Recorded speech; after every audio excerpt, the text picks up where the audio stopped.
నమస్తే. ఎలా ఉన్నారు? బాగున్నారా? నేను మీ పద్మజ. ఈరోజు నేను సింపుల్ అండ్ త్వరగా అయిపోయే టేస్టీ అయిన చికెన్ పలావ్‌ని చేస్తున్నాను. ఈ చికెన్ పలావ్ మీరొక్కసారి చేసి చూడండి. బిర్యానీ కంటే గూడా ఈ పలావ్ చాలా బావుంటుంది. నేను చేసినట్టు ఒక్కసారి ఇలా చేసి చూడండి. మీరు మళ్ళీ మళ్ళీ ఇలాగే చేసుకుంటారు. అంత రుచిగా ఉంటుంది చికెన్ పలావ్. మీకు తప్పకుండా నచ్చుతుంది. ఇక ఈ పలావ్‌ని ఎలా చేయాలో ఈ వీడియోలో మనం చూద్దాము. ఈ చికెన్ పలావ్ కోసం నేను ఇక్కడ ఒక 3/4 కేజీ దాకా చికెన్ తీసుకున్నానండి. దాన్ని ఒక 2, 3 సార్లు శుభ్రంగా నేను వెనిగర్ వేసి కడిగేసుకున్నాను. ఇప్పుడు దీంట్లో మనం 2 టీ స్పూన్ల అల్లం వెల్లుల్లి పేస్ట్ వేద్దామండి. ఇది నేను ఫ్రెష్‌గా నూరి పెట్టుకున్న అల్లం వెల్లుల్లిపాయ ఇప్పుడే నూరాను. 2 టీ స్పూన్లు. అలాగే మీ రుచికి తగ్గ కారం వేసుకోండి. నేనైతే 2 టీ స్పూన్లు వేసుకుంటున్నాను. 1/2 టీ స్పూన్ పసుపు, 2 టీ స్పూన్ల సాల్ట్, అలాగే 1 టీ స్పూన్ గరం మసాలా వేస్తున్నాను. నేను ఒక 4, 5 పచ్చిమిర్చిని ఇలా కచ్చాబచ్చా నూరుకొని వేస్తున్నానండి. అవి ఒక 2 టీ స్పూన్లు. కొంచెం పెరుగు వేసుకోండి. కొంచెమే చాలండి, ఎక్కువ అవసరం లేదు. దీంట్లో కొంచెం పెరుగైతే సరిపోతుంది. ఒక పెద్ద సైజు నిమ్మకాయ రసాన్ని కూడా యాడ్ చేస్తున్నాను. ఇప్పుడు దీన్ని మనం మంచిగా కలుపుకుందాము. ప్రతి ఒక్క ముక్కకి ఆ మసాలా అంతా కూడా బాగా పట్టాలన్నమాట. అప్పుడే అది మంచి రుచితో వస్తుందండి. ఇలా బాగా కలుపుకొని మనం కనీసం ఒక గంట అయినా దీన్ని పక్కన పెట్టుకోవాలండి. పక్కన పెట్టి నాననివ్వాలి. మీకు అంత టైం లేదనుకుంటే ఒక హాఫ్ అన్ అవర్ అయినా సరిపోతుంది.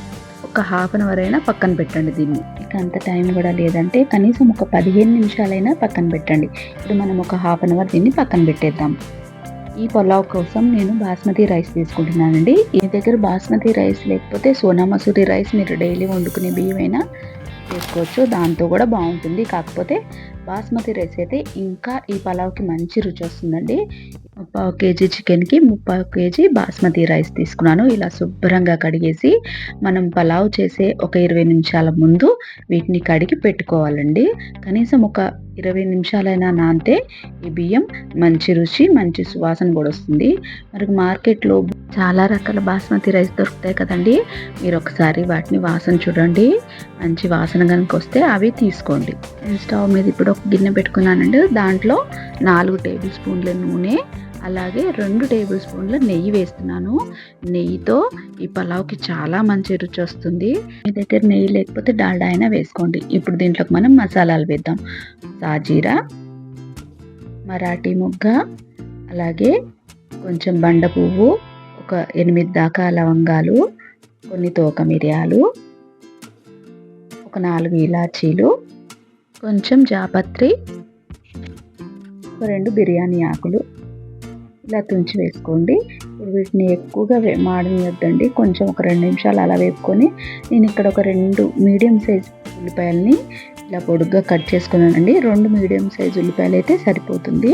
వాటిని బాగా వేయించుకోండి. మూత పెట్టద్దండి. మూత పెట్టకుండా గోల్డెన్ బ్రౌన్ వచ్చేదాకా వేయించుకుందాం. ఈ ఉల్లిపాయల్లో నేను ఉప్పు కూడా వేయలేదండి. మనం ఆల్రెడీ చికెన్లో వేసాం కదా, తర్వాత చూసుకొని వేసుకుందాము. గోల్డెన్ బ్రౌన్ వచ్చేదాకా వేపుకుందాము. చూడండి వేగిపోయాయి. ఇప్పుడు మనం దీంట్లోకి ఒక 2 పెద్ద సైజు టమాటాలని నేను ఇక్కడ కట్ చేసి పెట్టుకున్నాను. అవి వేసేస్తున్నాను. ఇందులోకి 1 స్పూను అల్లం వెల్లుల్లి పేస్ట్ వేద్దామండి. ఈ మసాలా కోసం మనం ఇంతకుముందే చికెన్లో వేసాము. దీనికోసం మాత్రం 1 స్పూన్ అయితే సరిపోతుంది. ఇలా బాగా ఒక 2 నిమిషాలు వేయించుకొని దీన్ని మూత పెట్టి ఒక 10 నిమిషాలు సిమ్లో పెట్టామంటే టమాటా చక్కగా మగ్గిపోతుంది. మధ్య మధ్యలో ఒకసారి మూత తీసి టమాటాలను ఒకసారి కలుపుకోండి. చూడండి 10 నిమిషాల తర్వాత టమాటాలు చక్కగా మగ్గిపోయాయి. ఇప్పుడు ఇందులోకి మనం ముందుగా రెడీ చేసి పెట్టుకున్న చికెన్ని వేద్దాము. చికెన్ వేసి ఒక 2 నిమిషాల పాటు చక్కగా వేగనిద్దామండి. హై ఫ్లేమ్లో పెట్టుకొని చికెన్ని ఒక 2 నిమిషాలు మంచిగా వేగనిద్దాము. మనం దీంట్లో ఎక్కువగా పెరుగు వేయలేదు కదండి, కాబట్టి ఎక్కువ నీళ్ళు రావు. అయినా కూడా నీళ్ళు వస్తాయి చికెన్లోంచి. మనం మూత పెట్టేసుకొని దీన్ని సిమ్లో పెట్టుకొని ఒక 10 నిమిషాలు చికెన్ని సగమే ఉడకనిద్దామండి. అంటే 50% చికెన్ ఉడికిపోవాలన్నమాట. ఇలా మూత పెట్టుకొని సిమ్లోనే పెట్టుకుందామండి. చూడండి ఇప్పుడు మూత తీసి చూస్తే చికెన్లోంచి నీళ్ళన్నీ బయటకు వచ్చాయి. చికెన్ 50% ఉడికిపోయింది. ఇప్పుడు మనం ఇందులోకి మంచి కలర్ రావాలంటే నేను ఇక్కడ ఒక ఒక spoon Kashmiri red chilli powder వేసానండి. దీంతో చికెన్‌కి మంచి కలర్ వస్తుంది. పలావ్ కూడా చాలా కలర్‌ఫుల్‌గా కనిపిస్తుంది. ఇప్పుడు ఇలా ఒకసారి మనం కలిపేసుకొని ఈ నీళ్ళన్నీ కొంచెం దగ్గర పడేదాకా ఉంచుకుందాము. ఇప్పుడు చూడండి చికెన్‌లో ఆయిల్ ఎంత సెపరేట్ అయింది. శుభ్రంగా కడిగి పెట్టుకున్న కొత్తిమీర అలాగే పుదీనా కూడా వేస్తున్నానండి. ఇక్కడ నేను ఒక కట్ట కొత్తిమీర, ఒక కట్ట పుదీనా వేసాను. ఇప్పుడు ఒకసారి మంచిగా చికెన్‌కి ఆ సువాసన అంతా పట్టేలా కలిపేసుకొని ఇప్పుడు మనం ఇందులోకి 20 నిమిషాల ముందు కడిగి పెట్టుకున్న బియ్యాన్ని వేసేద్దాము. బియ్యం వేసిన తర్వాత ఎక్కువ కదపకూడదండి. ఎక్కువ కదిపితే బాస్మతి రైస్ విరిగిపోతాయి కదా. బియ్యం విరిగిపోకుండా ఇలా ఒక పక్క నుంచి కలిపేసుకుందామండి. ఆ మసాలా అంతా బియ్యానికి పట్టేలాగా ఒక 2 నిమిషాలు ఇలా కలుపుకొని ఇప్పుడు మనం దీంట్లోకి నీళ్ళని యాడ్ చేసుకుందాము. ఇక్కడ నేను 3 గ్లాసులు నీళ్లు పోస్తున్నాను. ఈ మసాలా నీళ్ళండి ఇవి ఇందాక చికెన్ కలిపి పెట్టుకున్నాం కదా, ఆ గిన్నె కడిగేసి ఆ మసాలా నీళ్ళు కూడా పోసి ఒక 4-5 పచ్చిమిర్చి చీలికలు చేసి వేసుకున్నానండి. ఇలా ఒకసారి కలిపేసుకొని ఈ టైంలో మీరు ఉప్పు చెక్ చేసుకోండి. ఉప్పు కారం సరిగ్గా ఉన్నాయో లేదో. నాకైతే ఇక్కడ కొంచెం ఉప్పు తగ్గినట్టు అనిపిస్తుందండి. అందుకే నేను దీంట్లోకి ఒక స్పూను ఉప్పును యాడ్ చేస్తున్నాను. మనం దీన్ని హై ఫ్లేమ్లో మూత పెట్టకుండా ఉడకనిద్దామండి.